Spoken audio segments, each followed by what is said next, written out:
से वहाँ जा ही नहीं सकता था, वहाँ पे एक बेहतरीन किस्म का रोड बना दिया जाए जिसकी एज ही कम से कम 200 साल हो, 150 साल हो, तो आप अंदाज़ा लगाएं कि कितनी नस्लों को उसका फ़ायदा होना है, कितने लोगों को उसका फ़ायदा। अस्सलाम वालेकुम, नमस्ते, सत श्री अकाल। उम्मीद करता हूँ ठीक होंगे, खुश होंगे दोस्तों, जहाँ रहें खुश रहें, माँ बाप का ख्याल करें क्योंकि माँ बाप हैं तो सभी कुछ। दोस्तों आज की हमारी वीडियो है India's 5 trillion dollar economy is huge thing for the world. देखते हैं इस वीडियो को, तो वीडियो को स्टार्ट करते हैं। तकरीबन 3 साल पहले भारत 3 ट्रिलियन डॉलर की इकोनॉमी बना जब हम लॉकडाउन से जस्ट उबर रहे थे, या ऐसे बोल भी सकते कि लॉकडाउन के बीच ही थे। लेकिन इसी समय के अंदर हम आज एक 4 ट्रिलियन डॉलर इकोनॉमी बन गए हैं। अगर हम इसी तरीके से कुछ डेटा को देखें तो 2 ट्रिलियन से 3 ट्रिलियन का सफर तकरीबन 7 साल का था, और अभी 4 ट्रिलियन से जो हमारा गोल है 5 ट्रिलियन डॉलर इकोनॉमी का, वो ज्यादा दूर नहीं है। ये इसकी वजह से हमें समझ में आ रहा है, लेकिन ये इतनी इजिली हुआ नहीं। और क्या ऐसी चीजें थी जिसकी वजह से भारत 4 ट्रिलियन डॉलर की इकोनॉमी बन पाया, इसी के बारे में आज हम जानेंगे। लेकिन सबसे पहले ये समझना जरूरी है कि जीडीपी है क्या। ग्रॉस डोमेस्टिक प्रोडक्ट एक देश की सीमाओं के अंदर बनाए गए हर सामान और सर्विसेज या जो सेवाएं की जाती है उनका टोटल मूल्य होता है। जनरली एक निर्धारित समय के अंदर ये क्वार्टर टू क्वार्टर गिना जाता है, यानी 4-4 महीनों की अवधि में, और ज्यादातर साल के हिसाब से देखा जाता है जब बड़े आंकड़े पे हम बात करते हैं तब। और ग्लोबल मंच पर देश कितना विकसित है, कितना पैसा उस देश के पास में है, ये जीडीपी ही दर्शाता है। अभी हो कैसे गया वो समझते हैं। ऑब्वियसली देश दुनिया के अंदर के one of the only growing countries में से था। लॉकडाउन के कुछ समय बाद धीरे धीरे बाकी कंट्रीज भी ग्रो होना शुरू हुई, लेकिन जो बड़े देश है उनके अंदर इंडिया एक अकेली ऐसी इकोनॉमी रही थी जो सबसे ज्यादा स्पीड से तो ग्रो हुई रही थी, लेकिन सिग्निफिकेंटली कोई बड़े चैलेंजेस फेस नहीं कर रही थी। लॉकडाउन के समय पर चाहे वो करेंसी प्रिंटिंग हो, डेब्ट मैनेजमेंट हो, ये सब कुछ इंडिया ने ढंग से किया था,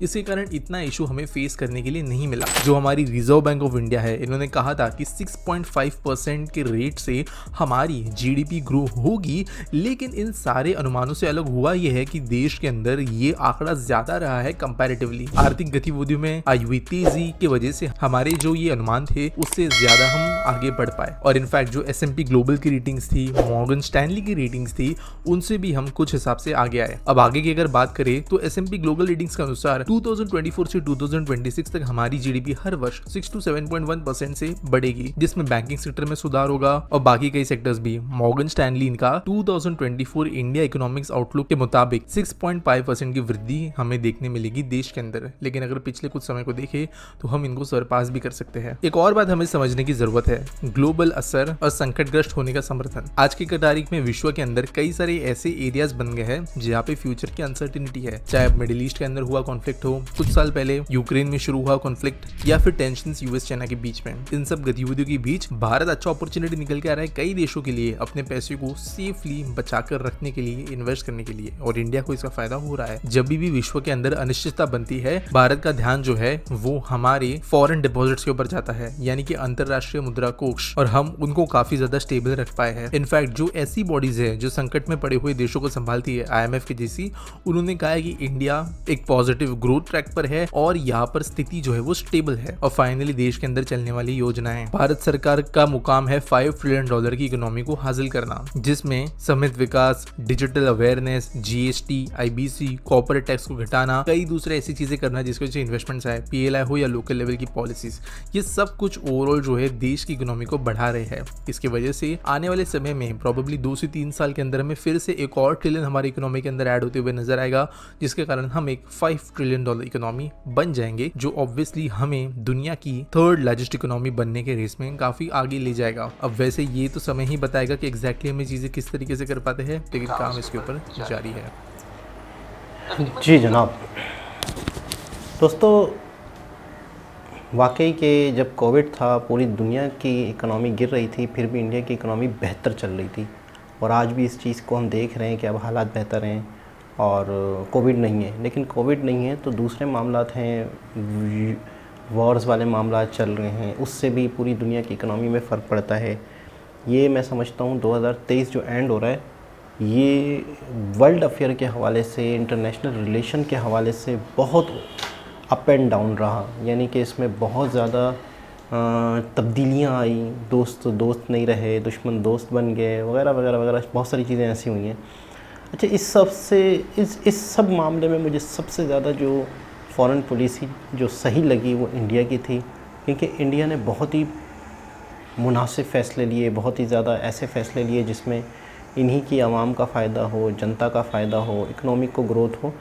हालांकि मौके ऐसे बहुत आए होंगे या मौके ऐसे बहुत थे कि कहीं पर भी चाइना के साथ या किसी के साथ भी इंडिया जो है वो कोई एडवेंचर करता या अपनी वोट बैंक हासिल करने के लिए। देखें, पाकिस्तानी और इंडियन अवाम जो है, मैं आपको इंडियंस का तो मैं ये कहूँगा कि अब तो बहुत ज़्यादा अवेयरनेस आ चुकी है इंडिया में, और वॉर वाले मामले में, उन चीज़ों वाले मामले में वोट नहीं देते।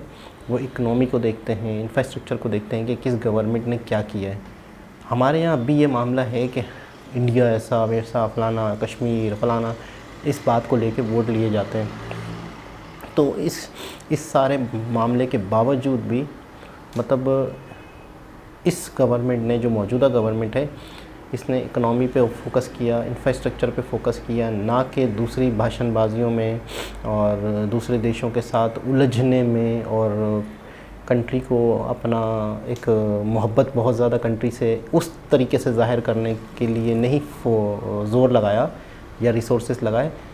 रिसोर्सेज लगाए तो इंफ्रास्ट्रक्चर पे लगाए, लोगों की ज़िंदगियां बेहतर बनाने में लगाए, ताकि आने वाला वक्त, देखें गवर्नमेंट रहती है नहीं रहती, आने वाले वक्त में लोगों को तो फ़ायदा रहेगा ना। जो इंफ्रास्ट्रक्चर के काम हो जाएंगे, ये 100-100, 200 साल, 300 साल चलने वाले प्रोजेक्ट हैं। ये 100-200 साल तो कहीं नहीं गए। हाईवे, एक्सप्रेस वे, रोड्स, ये तो ज़िंदगी भर के लिए, आने वाली नस्लों के लिए समझो इकनॉमी, एक इनकम का ज़रिया है। एक ऐसी जगह जहाँ पे कभी रोड था ही नहीं, कभी कोई वहाँ से वहाँ जा ही नहीं सकता था, वहाँ पे एक बेहतरीन किस्म का रोड बना दिया जाए जिसकी एज ही कम से कम 200 साल हो, 150 साल हो, तो आप अंदाज़ा लगाएं कि कितनी नस्लों को उसका फ़ायदा होना है, कितने लोगों को उसका फ़ायदा होना है। और जिस गवर्नमेंट ने वो किया होगा, जाहिर सी बात है उसका एक नाम रहेगा, या उसके आने वाली जो लोग होंगे वो उस गवर्नमेंट के उस कंट्री पे राज करेंगे। तो मैंने ये देखा है इन शॉर्ट कि इंडियन गवर्नमेंट ने अपना फोकस अपनी तरक्की पे लगाया है, ना कि फालतू झंझटों में। वो क्लिप बहुत ज़्यादा पाकिस्तान में भी वायरल है कि हम 75 सालों तक इंडिया पाकिस्तान करते रहे, तो हमने पाकिस्तान को अपने हाल पे छोड़ दिया। इंडिया ने क्या अपने हाल पे छोड़ दिया, उसका तो हाल ही बेहाल हो गया। तो आप सब जानते हो, दुनिया जानती है किस तरीके से पाकिस्तान आइसोलेट होता जा रहा है, किस तरीके से पाकिस्तान को कोई पूछ ही नहीं रहा। क्या कंडीशन है पाकिस्तान की पूरी दुनिया के सामने, और पाकिस्तानियों की क्या कंडीशन है, या आप अक्सर वीडियोस में देखते हो। इन फ्यूचर आने वाला वक्त इंडिया का बेहतर दिख रहा है, मज़ीद बेहतर दिख रहा है। 5 ट्रिलियन 10 ट्रिलियन तक भी इकनॉमी जाने वाली है, जिस तरीके से वर्ल्ड के जो इकनॉमिक्स के स्पेशलिस्ट हैं वो बता रहे हैं। और ये सारी चीज़ें लॉन्ग टर्म पॉलिसीज़ की वजह से मुमकिन है। दोबारा किसी और वीडियो के साथ आपसे मुलाकात होगी, जब तक के लिए अल्लाह हाफ़िज़।